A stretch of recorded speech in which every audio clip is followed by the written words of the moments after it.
Hi everyone, I'm back again. I know it's a little bit radical to be here barely a week after making the last video, but I like to shake things up. 4 months, 1 week, who knows what my posting schedule is. Today I'm going to be telling a story, I think it's a king tale, so it's one of those ones that really doesn't fit into a cycle. It's called Fingal, Rónán. It's a set text for second year ASNACs, so I am working here from my own undergraduate translation. It's mostly fine apart from the parts where I missed classes and there's just a gap.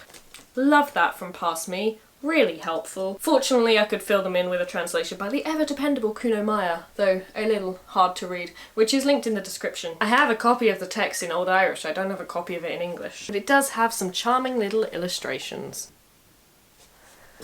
I was so very focused in class. So this is probably a 9th or 10th century text, making it in the late Old Irish period for those who care about that, and there's a version of it in the Book of Leinster. The title of this story translates as The Kinslaying of Rónán. So first of all, spoiler alert, and secondly, I'm sorry that all of our stories at the moment are about people murdering their families. It's just a thing that happens a lot in medieval Irish lit. I'll try and tackle a more cheerful one soon, although I don't think healthy parent-child relationships are really a feature of the genre. Another title of this one is The Violent Death of Máel Fothartaig, son of Rónán. So, again, spoilers, I apologise. In case you'd not guessed from the title, this isn't exactly a violence-free story. But also I want to give a trigger mention for a brief mention of suicide later in case that's something that bothers some viewers. So as you might expect, this is a story about a guy called Rónán, who happens to be king of Leinster. Pretty good king, actually. An excellent king, it's the first thing the story tells us about him. He and his wife Eithne have a son called Máel Fothartaig, who is also awesome. Probably the best son that any of the Leinstermen have ever had. And they all love him. They admire his skill at sport, they follow him everywhere, and all their daughters love him. Sadly, Eithne dies, and Rónán spends a long time as a single father. Eventually, Máel Fothartaig says to him,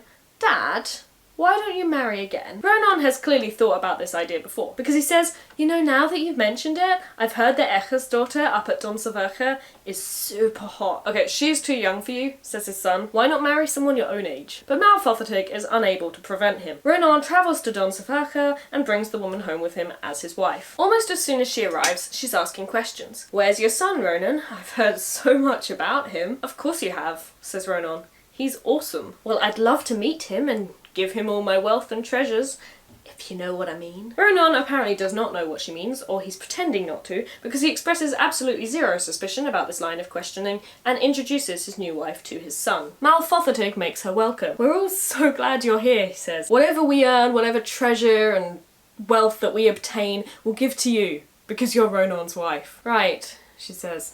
"Because I'm Rónán's wife." Rónán's new wife has a handmaiden whom she immediately enlists in her quest to get in Máel Fothartaig's pants. She sends the girl to go and chat him up on her behalf, but the handmaiden is too terrified to speak to him in case he kills her. Apparently this seems like a very real risk. Rónán's wife threatens her handmaiden with certain death if she doesn't speak to him, meaning at this point she has nothing to lose either way. Máel Fothartaig is playing Fingal, a board game a bit like chess that people are always playing in medieval Irish lit, with his foster brothers Dond and Congal when the handmaiden comes to them. She's blushing, unable to get any words out, and inevitably the men notice. When Máel Fothartaig goes out of the room, Congal says to her, "What is it you want to say?" "I don't want to say anything," she says, "but Echa's daughter wants to have an affair with Máel Fothartaig." "Well," says Congal, "don't let Máel Fothartaig hear you say that, because he will definitely kill you. I'm sure I'd be happy to sleep with you, though.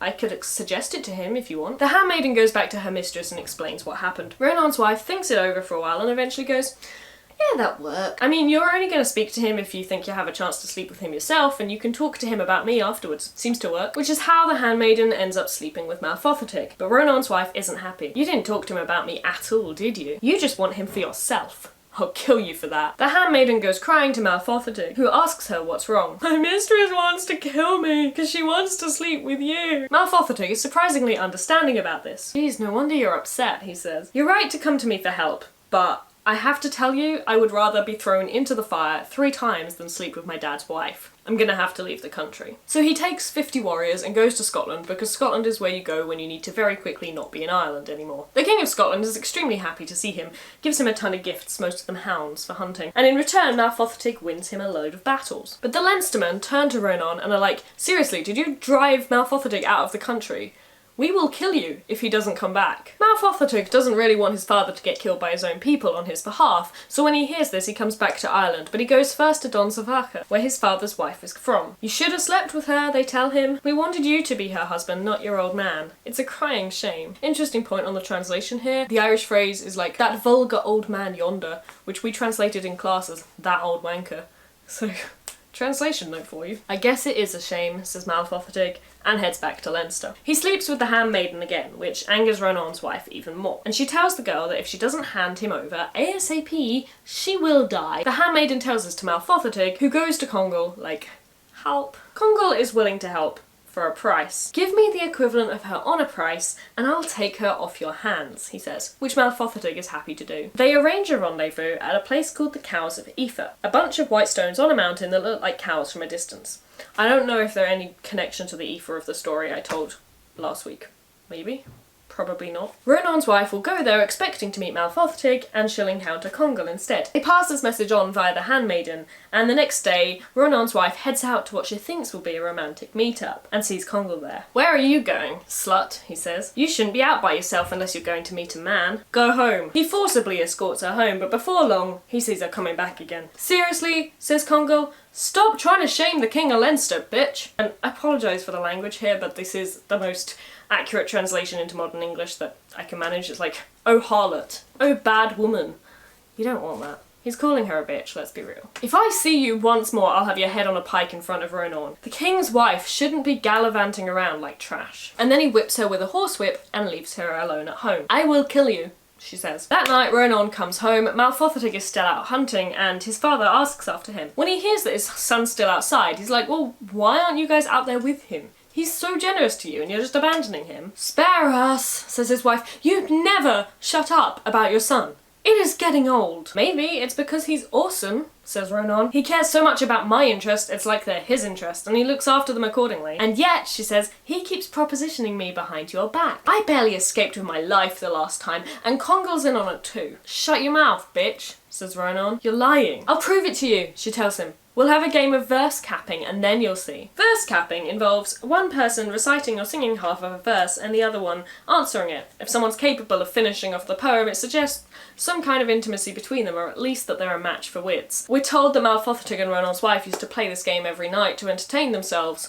so I don't really know how it's supposed to root out an affair, but nobody makes any logical decisions here, so. Máel Fothartaig gets home and is drying off by the fire with Congal. His fool or clown, Mac Glass, is on the floor of the house doing tricks. "Oof, it's cold out there," says Máel Fothartaig. "Anyone hooking up at the Cows of Aoife, seemingly a notorious place for sexy times, is going to be a bit chilly." "What was that?" says Rónán's wife. And Máel Fothartaig repeats himself in verse. "It is cold against the whirl of the wind for any herding at the Cows of Aoife. It is a futile herding," she says, "without any cows or someone to love." "Crap," says Rónán. It's true. And he turns to the warrior beside him, a guy called Éadán, and says, "Éadán, chuck a spear at Máel Fothartaig, will you? And Congal too." Máel Fothartaig is facing the fire, so he has his back to them. He doesn't see the spear that Éadán thrusts into his back, sending him sprawling. Congal leaps to his feet ready to defend him, and Éadán sends a spear through his heart. The fool, who has been happily clowning around until this point, jumps, possibly to avoid the spreading pool of blood, although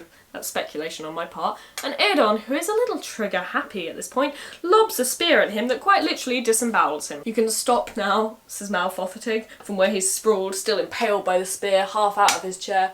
"You've killed enough of us." "Couldn't you have found someone else to flirt with other than my wife?" says Rónán. "That's a wretched lie, Dad," says Máel Fothartaig. "I'm innocent. I swear on my life. Not that there's much of it left. I would have sooner slept with my own mother than slept with her. Despite her repeated attempts to get in my pants, Congal's been helping me to keep her at bay. He could have killed her. It wouldn't have been a crime on his part, and he certainly didn't deserve to die. We have killed both of us, innocent as we are." A raven swoops down, pecking at the fool's guts, dragging them away from him. The jester's face is contorted with pain, and the people around are laughing at him. Máel Fothartaig says to him, "Pull yourself together, man." Quite literally he says, "Gather your entrails into yourself. You should be ashamed of yourself. Everyone's laughing at you. And with that, Máel Fothartaig, Congal and Macglas the Fool all die. Their bodies are carried to one side of the house, and Rónán sits for 3 days and 3 nights with his son's body, mourning him, and blaming his wife for the boy's death. Don, Máel Fothartaig's surviving foster brother, goes out and kills Rónán's wife's family, bringing back the heads of her mother, father and brother and throwing them at her, which is enough to prompt her to suicide. Someone will need to feed Máel Fothartaig's dogs, says Rónán, and Congal's. Someone will need to lead the men and the warriors he used to lead. He was the best of them. And all the Leinstermen lament Máel Fothartaig after that. At this point, we're introduced to Máel Fothartaig's hitherto unmentioned sons, Éed and Máel Túil, who take it upon themselves to avenge their father's deaths by killing Éadán. It looks for a second like they might turn on Rónán too,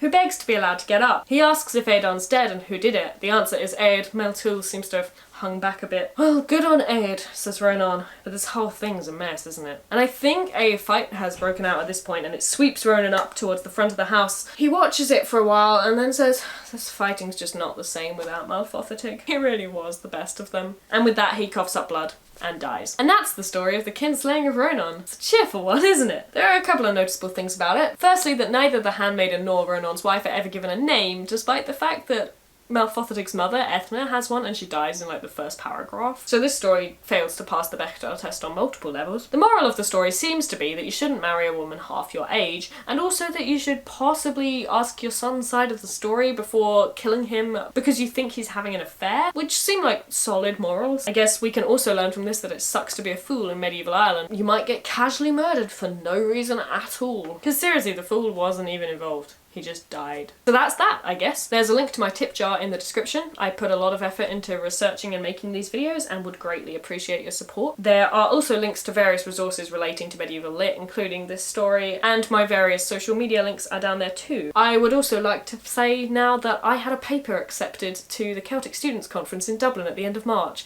It's A Beardless Boy, Exploring Transmasculine Readings of Cuchulainn in Time Cuchulainn. So if you want to hear me talk about trans readings of Cuchulainn for 20 minutes with a PowerPoint, come to the Celtic Students' Conference, link in the description. It's gonna be fun. I'm terrified, I've never given a paper before, so I'm a real academic now. And I will be back soon with a story that's hopefully not about kinslaying, although I don't know, maybe we should aim for 3 in a row, see where it takes us. See you then!